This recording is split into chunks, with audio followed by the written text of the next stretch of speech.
जिसको अमृतकाल कहा जा रहा है, आज भी SC ST OBC के लोगों पर अत्याचार हो रहा है।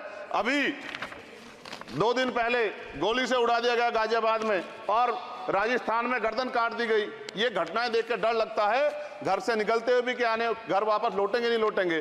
तो मेरा सरकार से आग्रह है, अगर आज़ादी के 75 साल बाद भी हमें हमारी हत्या हो रही है तो हमारी माँ को भी दर्द हुआ होगा जब उसने हमें पैदा किया हो, हमारी बहनों को भी हमारे खोने का दर्द होता होगा। कैसी कानून व्यवस्था है आपकी? सब कुछ है आपके पास, फिर भी जो है महिलाओं पर रेप नहीं रोक पा रहे हो, हत्याएं नहीं रोक पा रहे हो, गरीबों, दलितों, पिछड़ों, किसानों, मजदूरों की जान नहीं बचा पा रहे हो। किसान सुसाइड कर रहा है, नौजवान सुसाइड कर रहा है और बड़ी बड़ी बातें होती हैं। इधर भी अच्छे लोग हैं, इधर भी अच्छे लोग हैं, लेकिन अच्छाई तब होगी जब जमीन पे भी कुछ काम दिखाई देगा। और जमीन पे conclude the speech now. Okay, next Chandrashekhar. Narendra Modi साहेब म्हणाले होते श्री चंद्रशेखर, आपने मुझे बजट पे अपनी बात रखने का अवसर प्रदान किया। मैं अपनी बात को शुरू करते हुए बहुजन समाज में जन्मे सभी संतों, गुरुओं और महान पुरुषों को नमन करता हूं। साथ साथ मैं भारत की महान जनता का भी धन्यवाद करता हूं कि उन्होंने लोकतंत्र की रक्षा इस बार की है। सभापति महोदय, पिछले 10 सालों में सरकार की नीतियों के कारण गरीब और गरीब हुआ और अमीर हुआ है, यानी गरीबों और अमीरों के बीच फासला बढ़ गया है। सारे देश की संपत्ति को चंद अमीरों के हाथ में दे दिया गया है। ये हमारे संविधान की मंशा और समतावादी समाज के लक्ष्य के खिलाफ है। अतः हमारी नीतियां गरीबों के पक्ष में भी होनी चाहिए। जातिगत जनगणना, SC ST OBC यानी कि जो बहुजन समाज के लिए आज जीवन मरण का प्रश्न है, इसके बारे में कोई बात बजट में नहीं की गई है।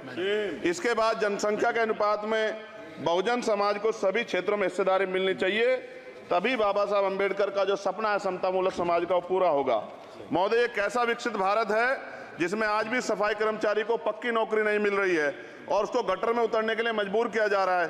उनके लिए कोई अलग से बजट नहीं है। बजट बन सकता है अगर सरकार चाहे। SC ST को जो सब प्लान मिलता था, SPC का जो पैसा मिलता था, वो बजट से हटा दिया गया है। साथ साथ देश के स्तर पे आशा, आंगनबाड़ी, भोजन माता, ग्राम सेवक, PRD जवान, होमगार्डों के मानदेय में बढ़ोतरी नहीं हुई है।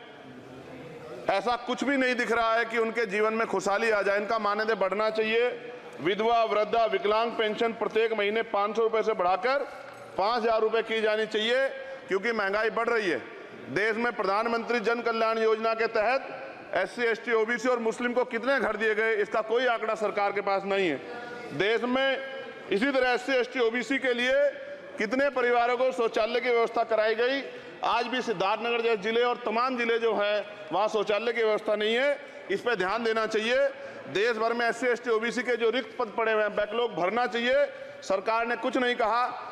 ये कैसी विश्व की 5वीं अर्थव्यवस्था है जिसमें आज भी SC ST पे अत्याचार हो रहा है, महिलाओं के साथ रेप हत्या हो रही है। NCRB का डाटा पढ़ेंगे तो खून के आंसू रोने पड़ेंगे। युवा बेरोजगार है, सड़कों पे 80 करोड़ लोगों को 5 किलो राशन में जीवन यापन करना पड़ रहा है। जो बजट SC ST को मिलता है, मेरे दाएं तरफ जो साथी बैठे उनको बुरा लगेगा, कर्नाटक में 14,732 करोड़ रुपए इन्होंने दूसरी योजना में लगा दिए और मध्य प्रदेश में आपने 95 करोड़ रुपए जो है दूसरे बजट में लगा दिए। हमारा जो मिलता है उसको तो मत छीनो भाई। MSP की लीगल गारंटी कोई बात नहीं हुई है।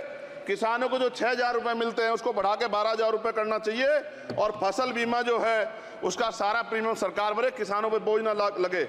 रिजर्वेशन ही प्रमोशन में लागू नहीं किया गया, पुरानी पेंशन को बहाल नहीं किया गया, इस पर चर्चा नहीं हुई। देश में मनरेगा समय न्यूनतम मजदूरी की दर 700 रुपए होनी चाहिए। समान काम समान वेतन पॉलिसी लागू होनी चाहिए।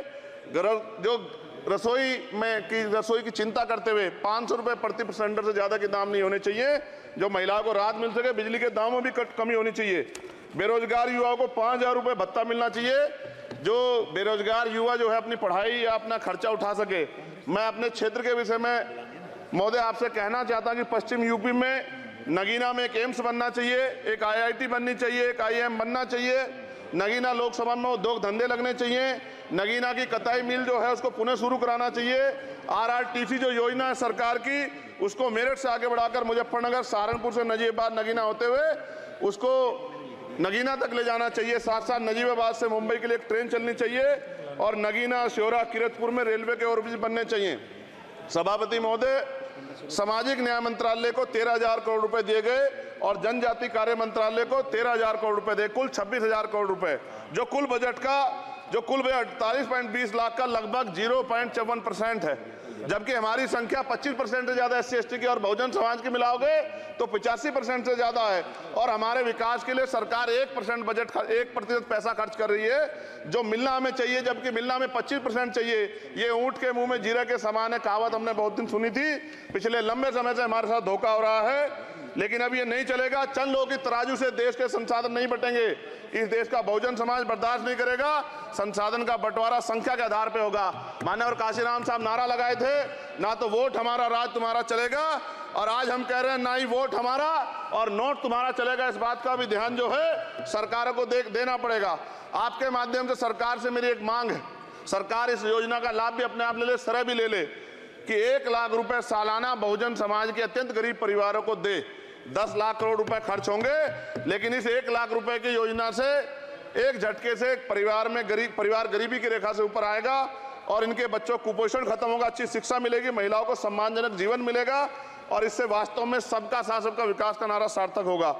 अगर प्रश्न ये होगा कहां से आएगा, तो उसका जवाब ये है कि जब अमीरों का 16 लाख करोड़ रुपए माफ हो सकता है, कॉर्पोरेट टैक्स का घटाकर लाखों करोड़ रुपए का चुना सरकारी खजाने को लगाया जा सकता है, पेट्रोल डीजल के दाम 10 गुना एक्साइज ड्यूटी बढ़ाई जा सकती है, तो गरीबों को सरकार पैसा क्यों नहीं दे सकती।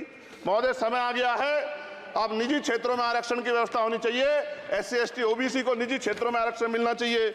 और मेरी आपसे ये भी मांग है, क्योंकि अब समय की मांग है और देश तेजी से आगे बढ़ रहा है, तो मैं कहूंगा कि सरकार का जो सबका साथ सबका विकास का नारा लगभग वो असत्य महसूस होता है, क्योंकि अल्पसंख्यकों में मुसलमानों, जैनों, सिखों, बुद्धिस्टों के लिए कुछ दिख नहीं रहा, उनकी कल्याण कोई योजना नहीं है।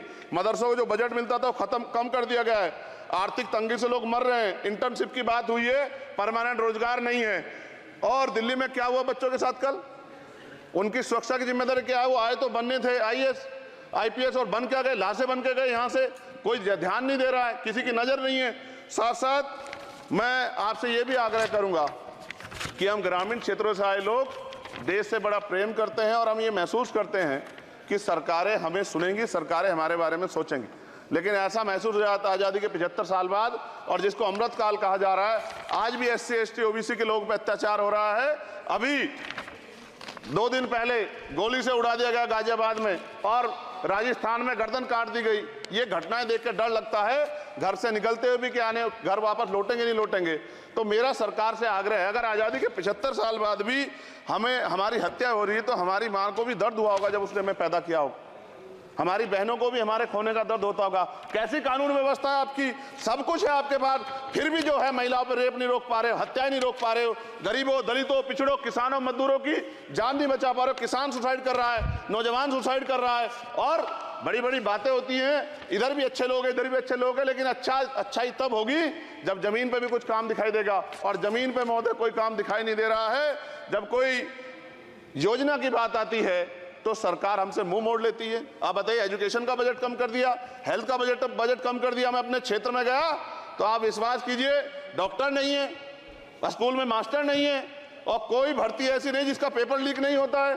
तो देश किस तरफ जा रहा है और इसमें नौजवानों का भविष्य क्या है, इसके बारे में हमें चिंता करनी चाहिए। और अंत में अपनी बात को खत्म करते हुए मेरा आपसे आग्रह और आपके माध्यम सरकार से आग्रह है कि यहाँ बाहर बाबा साहब अम्बेडकर की मूर्ति लगी हुई थी एक, वो करोड़ों लोगों की आस्था से जुड़ा विषय है, और आप विश्वास करो इतना गुस्सा है उसको लेके। मेरी आपके माध्यम से मैं हाथ जोड़ता नहीं हूं, लेकिन मैं हाथ जोड़ के आपसे आग्रह कर रहा हूं कि प्रधानमंत्री जी, सरकार से हमारी आग्रह कि वो अम्बेडकर वादियों के सम्मान का ध्यान रखते हुए, उनके जो है दिल की पीड़ा को समझते हुए, दर्द का ध्यान रखते हुए उस मूर्ति को पुनः स्थापित करा दीजिए। अगर इसमें कोई राजनीतिक कारण अलग बात है, लेकिन मैं कंक्लूड कर रहा हूं। मगर मैं आपसे कहना चाहता हूं, इसमें बहुत गुस्सा है। जिस दिन अम्बेडकर वादी गुस्सा हो जाएगा, वो फिर इस सरकार को जो 24 में आ गई है, वो आने वाले चुनाव में ऐसा सबक सिखाएगा कि दोबारा पलट के नहीं देख पाओगे। तो मैं आपका धन्यवाद करता हूं, और मुझे विश्वास है कि सरकार मेरी बातों पे गौर करेगी और गरीबों के बारे में सरकार सोचेगी, गरीबों को आगे बढ़ने के अवसर प्रदान होंगे। धन्यवाद।